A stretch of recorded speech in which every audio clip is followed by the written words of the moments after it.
Gold buyers, మీ కష్టాల్లో నమ్మకమైన మీ ఆత్మీయ నేస్తం.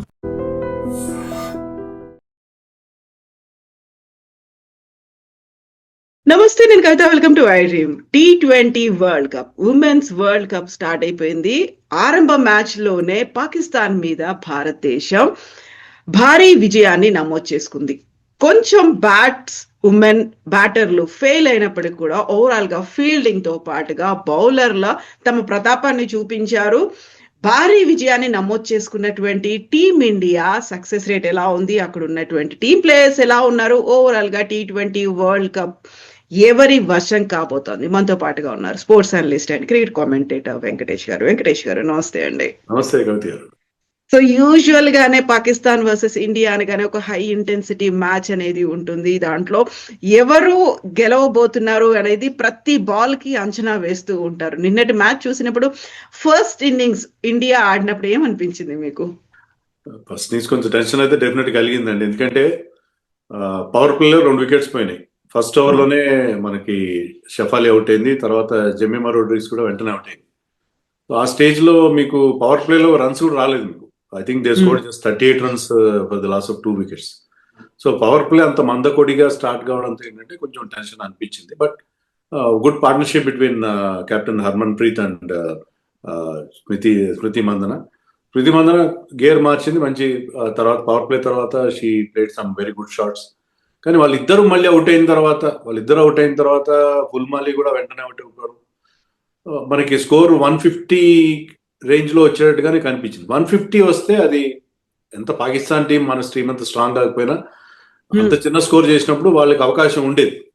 కానీ చివరిలో మనకి రిచా ఘోష్ ఆడిన ఇన్నింగ్స్ చేసిన రన్స్ 34 రన్స్ అనుకోండి, కానీ బట్ 200 స్ట్రైక్ రేట్ తో ఆ ఫినిషింగ్ టచ్ ఇవ్వడంతో మన స్కోర్ ఎప్పుడైతే 170కి వెళ్ళిందో, ఇక్కడ పిచ్ అంత ఈజీగా లేదు. స్పిన్నర్స్ డెఫినెట్ హెల్ప్ ఉంది, మన స్ట్రెంత్ స్పిన్ బౌలింగ్. సో దాంతో నాకు ఏమనిపించిందంటే 170 వెళ్ళిన తర్వాత పర్వాలేదు, మన వాళ్ళు దీన్ని డిఫెండ్ చేసుకోగలరని నాకు అనిపించింది. బౌలర్లు శ్రీచరణి కావచ్చు, దీప్తి చేసినటువంటి ఆ బౌలింగ్ అనేది, దీప్తి రియల్లీ సూపర్ అండి. 4 ఓవర్లలో కేవలం 9 రన్స్ ఇచ్చింది, 5 వికెట్స్ తీసింది. తన పర్ఫార్మెన్స్, తన స్టామినా చూసినప్పుడు ఏమనిపించింది మీకు? Extraordinary performance, extraordinary all round performance. ఎందుకంటే బ్యాటింగ్ లో కూడా మీరు చూస్తే రిచా అండ్ దీప్తి శర్మ మధ్య ఒక పార్ట్నర్షిప్, 40 రన్స్ పార్ట్నర్షిప్. మనం చెప్పుకున్న 150 బదులు 170 రౌండ్ రావడంలో she remained not out and 12.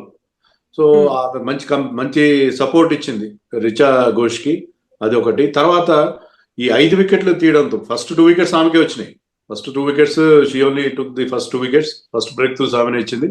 మళ్ళీ సెకండ్ స్పెల్ కి వచ్చి మళ్ళీ లాస్ట్ లో టైల్ ఎండర్స్ కూడా అవుట్ చేసింది. అండ్ ఇన్ బిట్వీన్ వాళ్ళ టాప్ స్కోరర్, వాళ్ళ ఓపెనర్ ని రన్అట్ చేసింది direct hit. So all round performance from Deepti Sharma. Actually Deepti Sharma అంత గొప్ప ఫామ్ లో లేదు before the start of the tournament. But we know that మనం రీసెంట్ గా మనం వన్ డే వరల్డ్ కప్ గెలిచినప్పుడు she was the player of the tournament. So చాలా important member of the team. So మరొకసారి తన ఆల్రౌండ్ ఎబిలిటీ ఆమె prove చేసింది. అలాగే శ్రీచరణి కొత్తగా టీంలోకి వచ్చినప్పటికీ she's new to the team, but extraordinary performance. మన తెలుగు వాళ్ళందరూ కూడా గర్వపడాల్సిన పర్ఫార్మెన్స్ ఇస్తుందామె. ఆమె తీసిన 3 వికెట్లు వీళ్ళిద్దరూ కలిసి, అండ్ ఆల్సో శ్రేయకా పాటిల్, ముఖ్యంగా స్పిన్నర్స్ అందరూ, and to a lesser extent Shafali Varma with the ball, వీళ్ళు ఆ స్పిన్నర్స్ కున్న హెల్ప్ ను ఉపయోగించుకొని చాలా మంచి బౌలింగ్ చేశారు. దాంతో ఏంటంటే 170 చాలా పెద్ద స్కోర్ గా కనిపించింది. And India manage to win the match by 64 runs. ఈ మార్జిన్ ఎందుకు ఇంపార్టెంట్ అంటే మీకు నెట్ రన్ రేట్ పిక్చర్ లోకి వచ్చే ప్రమాదం ఉంది. పర్టికులర్లీ ఇంగ్లాండ్ లో మీకు వర్షాలు ఎప్పుడు పడతాయో తెలియదు, మ్యాచ్ ఎప్పుడు పడుతుందో తెలియదు. So net run rate improve చేసుకోవాలంటే మీరు బిగ్ మార్జిన్ తో గెలవాలి. అలాంటి బిగ్ మార్జిన్ తో మనకు గెలవడం అనేది that is the icing on the cake అని చెప్పాలి. ఒక శుభారంభం. అందులో గెలవడమే కాదు, రన్ రేట్ అనేది కూడా చాలా బాగుంది అనుకున్నప్పుడు హర్మన్ ప్రీత్ టీం అనేది ఎలా అనిపించింది తన కెప్టెన్సీని చూస్తుంటే? ఎక్సలెంట్ క్యాప్టెన్సీ అండి. ముందుగా ఆమె ఆడిన ఇన్నింగ్స్ చెప్పాలి. 2 వికెట్లు పడిన తర్వాత స్మృతి మందనతో కలిసి I think she added some 60-70 runs. చాలా ఇంపార్టెంట్ పార్ట్నర్షిప్ అది. ఎందుకంటే దానివల్ల మనం స్టార్టింగ్ లో ఎదురైన జర్క్స్ నుంచి బయటపడ్డాం. తర్వాత ఆమె చేసిన బౌలింగ్ చేంజెస్, కానీ పవర్ ప్లేలో శ్రేయాంక్ పాటిల్ చేత బౌలింగ్ వేయించడం, తర్వాత రైట్ చేంజెస్ చేయడం, అలాగే ఫీల్డ్ సెట్టింగ్ కూడా చాలా బాగా చేసింది. So Hmm. Harman Preet is playing 10th world cup. ఆమె 10వ వరల్డ్ కప్ ఆడుతున్న ఆమెకున్న రిచ్ ఎక్స్పీరియన్స్, ఆమెకున్న ఎబిలిటీ, ఆ క్యాప్టెన్సీ స్కిల్స్ అవన్నీ కూడా మనకి చాలా స్పష్టంగా కనిపించినాయి. ఓవరాల్ గా మనకి T20 వరల్డ్ కప్ లో భారతదేశంలోని ఉమెన్స్ టీమ్ లో ఉన్నటువంటి ప్లస్లు మైనస్లు, బలాలు బలహీనతలు అంటే ఏమంటారు మీరు? మనకున్న బలం ఓపెనర్లు ఇద్దరు. పర్టికులర్లీ అంటే Smriti Mandhana prior to the start of the tournament గొప్ప ఫామ్ లో ఏం లేదు. కానీ ఆమె ఎప్పుడైతే ఫస్ట్ మ్యాచ్ లో ఒక మంచి ఇన్నింగ్స్ 150 స్ట్రైక్ రేట్ తో 68 చేసిందో మనకి పెద్ద బెంగ తీరిపోయినట్టు చెప్పాలి. ఎందుకంటే స్మృతి ఫామ్ లో ఉంటే హాఫ్ ద బ్యాటిల్ వన్. ఆమె అందించే స్టార్ట్స్, ఆమె కన్సిస్టెన్సీ టీమ్ కి చాలా చాలా ఇంపార్టెంట్. సో స్మృతి ఫామ్ లోకి రావడం చాలా ఇంపార్టెంట్. అలాగే Shafali is an ex factor player. ఆడిన రోజున మ్యాచ్ గెలిపిస్తుంది. మనం వన్డే వరల్డ్ కప్ ఫైనల్ కూడా చూసాం. అంతవరకు ఆమెకి ఏదో రిప్లేస్మెంట్ గా వచ్చి ఆమె match winning innings Audi man of the match player of the match award గెలుచుకుంది. సో వీళ్ళిద్దరూ చాలా ఇంపార్టెంట్ మనకి. వీళ్ళిద్దరూ ప్లస్ మన స్పిన్నర్స్ ఇంపార్టెంట్. స్పిన్నర్స్ ఇప్పుడు శ్రీచరణి కావచ్చు, దీప్తి శర్మ, శ్రేయాంక, ఆడితే రాధా యాదవ్, వీళ్ళు నలుగురు కూడా మనకి చాలా ఇంపార్టెంట్. అందులో మనం ఇంగ్లాండ్ లో రీసెంట్ గానే మనం వాళ్ళతో ఒక బయలటరల్ సిరీస్ ఆడడం. ఆ సిరీస్ లో కూడా స్పిన్నర్స్ హెల్ప్ దొరికింది. స్పిన్నర్స్ బాగా రాణించడం చూసాం. కానీ ప్రాబ్లం ఏంటంటే ఇవి మన స్ట్రెంగ్స్. మన వీక్నెస్ ఏంటంటే మన దగ్గర పెద్దగా పవర్ హీటర్స్ లేరు. You have to depend on Richa Ghosh. ఫుల్మాలి లాస్ట్ మ్యాచ్ లో కూడా ఆడించారు, కానీ ఆమె తొందరగా అవుట్ అయిపోయింది. ఆమె అంత కన్సిస్టెంట్ కాదు. సో ఆ పవర్ హిట్టింగ్ అనేది మన దగ్గర మిస్సింగ్ ఉంది. కొంతవరకు హర్మన్ ప్రీత్ చేయగలదు, రిచా ఘోష్ మీద డిపెండ్ అవుతారు. మనకి ఆ ఫినిషింగ్ టచ్ అనేది మీరు స్టాట్స్ కూడా తీసుకుంటే ఆస్ట్రేలియా లాంటి టీమ్స్ కి డెత్ ఓవర్స్ లో వాళ్ళ రన్ రేట్ చాలా ఎక్కువగా, వాళ్ళు more than 10 runs per over చేస్తుంటే మన వాళ్ళు 8.5 runs కూడా చేయట్లేదు. సో మనకి ఆ death batting in the death అది చాలా ఇంపార్టెంట్, చాలా ప్రాబ్లం కనిపిస్తుంది. అలాగే మన ఫాస్ట్ బౌలింగ్ లో నో డౌట్ అరుంధతి రెడ్డి, క్రాంతి గౌడ్ లాంటి బౌలర్స్ ఉన్నా కూడా వాళ్ళు అంత ఎఫెక్టివ్ గా లేరేమో, స్పిన్నర్స్ ఎఫెక్టివ్ గా లేరేమో అని నాకు అనిపిస్తుంది. నందిని శర్మ కూడా ఒక ఛాయిస్ ఉంది వాళ్ళకి. సో మనకి ఫాస్ట్ బౌలింగ్ అంత స్ట్రాంగ్ గా లేదు. రేణుక కూడా ఉన్నది, బట్ స్టిల్ ఎందుకంటే ఇంగ్లాండ్ లో ప్రతి పిచ్ స్పిన్నర్స్ కి అనుకూలిస్తారని నమ్మకం లేదు. సో ఫాస్ట్ బౌలర్స్ కి అనుకూలించే పిచ్ మీద మన పేసర్స్ ఎంతవరకు మనకి బ్రేక్ త్రూస్ ఇస్తారనేది ఒక పెద్ద క్వశ్చన్ మార్క్. సో ఓపెనర్లు అనగానే నేనటువంటి షెఫాలి గుర్తొస్తుంది.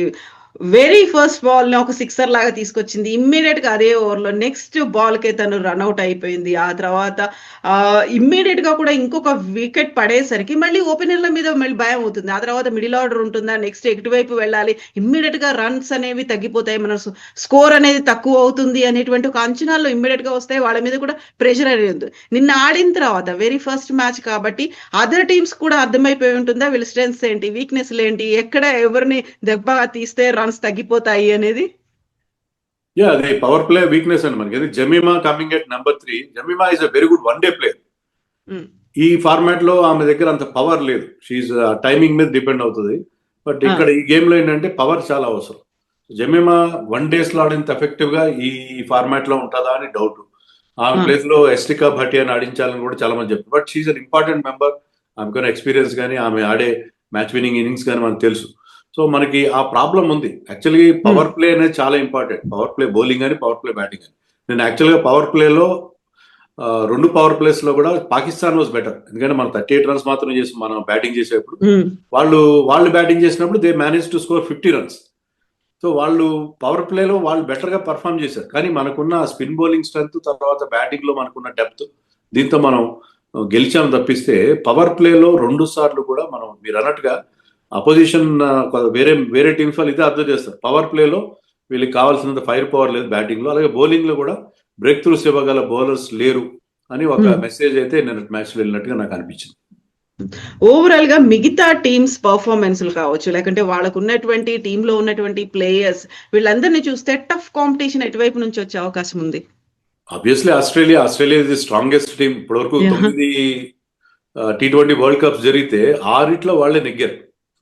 So they are very very strong. మనకున్న వీక్నెస్ లో వాళ్ళకి ఏమి లేవు. మంచి ఆల్రౌండర్స్ ఉన్నారు, మంచి పేస్ బౌలర్స్, స్పిన్నర్స్ కానీ, big hitters, what not. That is the strongest team. They tick all the boxes. Australia చాలా స్ట్రాంగ్. మన గ్రూప్ లో ఉంది. అన్ఫార్చునేట్లీ ఏంటంటే మన గ్రూప్ లో ఉంది. సౌత్ ఆఫ్రికా చోకర్స్ అయ్యి మనం చెప్తాం కానీ ఈవెన్ మెన్స్ టీమ్ అయినా ఉమెన్స్ టీమ్ అయినా వాళ్ళు కూడా చాలా స్ట్రాంగ్ ఆడు. ఎందుకంటే రీసెంట్ గా మనం బైలేటరల్ సిరీస్ ఆడాం సౌత్ ఆఫ్రికా. దాంట్లో వాళ్ళు ఐ థింక్ వాళ్ళు గెలిచారు, పెద్ద మార్జిన్తో గెలిచారు మన పైన. సో మనకి సౌత్ ఆఫ్రికా కూడా మన గ్రూప్ లోనే ఉంది. సో ఈ రెండు టీమ్స్ నుంచి గ్రూప్ స్టేజ్ లో చాలా డేంజర్ ఉంది ఇండియాకి ఉన్న ప్రధానమైన టాస్క్ ఏంటంటే గ్రూప్ నుంచి బయటపడి సెమీస్కి వెళ్ళడం. ఇది గ్రూప్ ఆఫ్ డెత్. ఇది ఎందుకంటే అవతల గ్రూప్ అంత స్ట్రాంగ్ గా లేదు. అక్కడ ఇంగ్లాండ్, న్యూజిలాండ్, వెస్టిండీస్ మాత్రం ఉన్నాయి. ఇక్కడ 3 టాప్ కంటెండర్స్, ముగ్గురు కూడా టైటిల్ కంటెండర్స్, ముగ్గురు ఇక్కడే ఉన్నారు.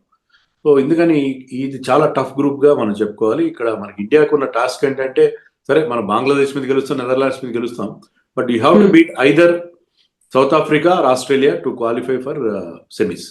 సో చాలా పెద్ద టాస్క్ ఉంది గ్రూప్ నుంచి బయటపడడం ప్రధానమైన టాస్క్. బయటపడిన తర్వాత ఐ థింక్ సెమీస్కి వెళ్ళిన తర్వాత మనకి ప్రధాన ప్రతినిధులు అంటే హోమ్ టీమ్ ఇంగ్లాండ్ కూడా ఇప్పుడు చాలా danger. Home team England and Australia. New Zealand గతంలో అంత స్ట్రాంగ్ గా ఇప్పుడు ఉన్నట్టు లేదు. బట్ వెస్టిండీస్ వాళ్ళు ఫస్ట్ మ్యాచ్ లో న్యూజిలాండ్ కూడా ఓడించారు. సో వెస్టిండీస్ కూడా ఒక డేంజరస్ అపోనెంట్ కాబోతుంది if they qualify for semis. So A 2 teams ని మీరు ఫైనల్లో చూడాలనుకుంటున్నారు? అంటే ఇప్పుడు ఆన్ ఫామ్ చూస్తే ఇండియా అండ్ ఆస్ట్రేలియా ఫైనల్కి వస్తారు. ఆస్ట్రేలియాని ఓడించగలిగితే అద్భుతం, చాలా బాగుంటుంది. బట్ ఇండియా ఇప్పుడున్న ఫామ్ లో గ్రూప్ దాటుకుంటే ఫైనల్కి వెళ్తారు మన టీం అని నాకు ఖచ్చితంగా నమ్మకం ఉంది. మరి ఫైనల్లో ఆస్ట్రేలియాని ఓడించడం అనేది డిపెండ్స్ ఆన్ దట్ డే. ఆ రోజు మన వాళ్ళు they come up with wonderful performance. But ఇప్పుడైతే నాకు గ్రూప్ దాటుకుంటే కనుక డెఫినెట్ గా ఫైనల్కి వెళ్తారని చెప్పి నాకు అనిపిస్తుంది.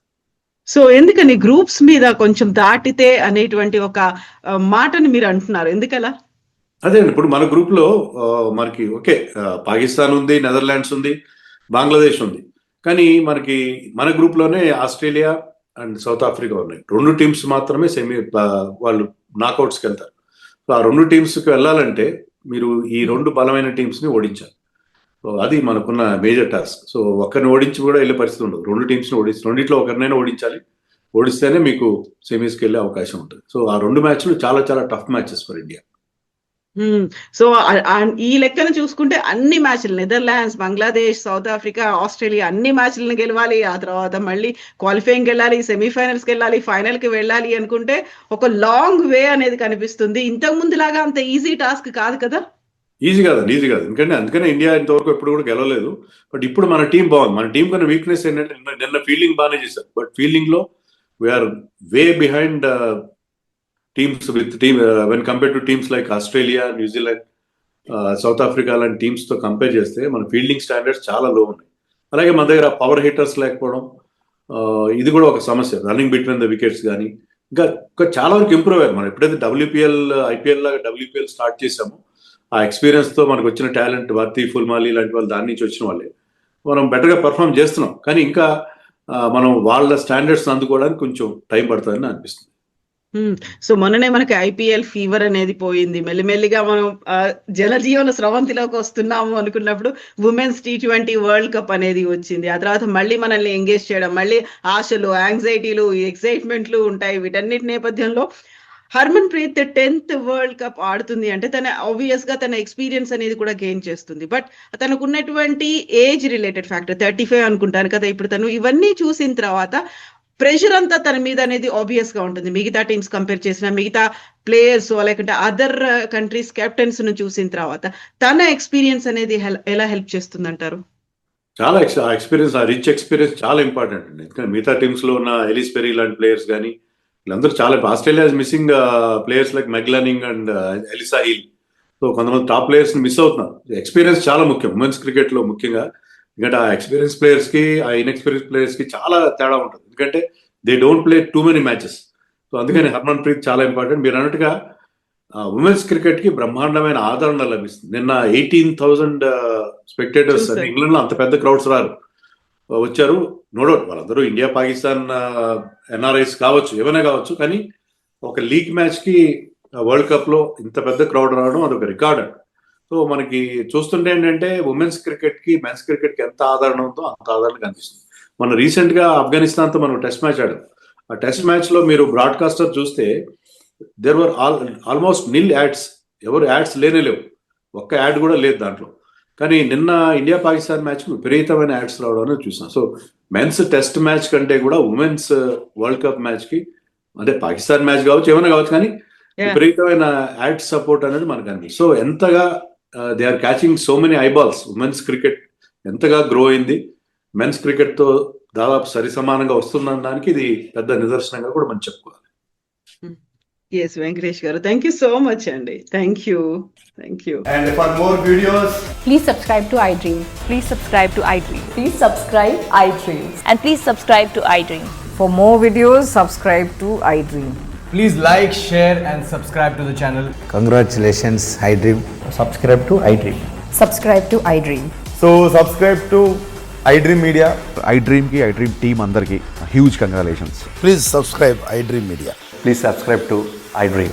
Subscribe iDream. Please subscribe to iDream. iDream అంటే నా కళల ఛానల్ను సబ్స్క్రైబ్ చేసుకున్న నోరు తిరుగుతలేదు, మీరైతే గంట గుర్తు కొట్టండి. For more such videos, please subscribe to iDream. Subscribe to iDream. Please subscribe to iDream. Please subscribe iDream Media. Please do subscribe to iDream. Please subscribe to iDream Media. For best entertainment and information, please subscribe iDream. And don't forget to subscribe to iDream.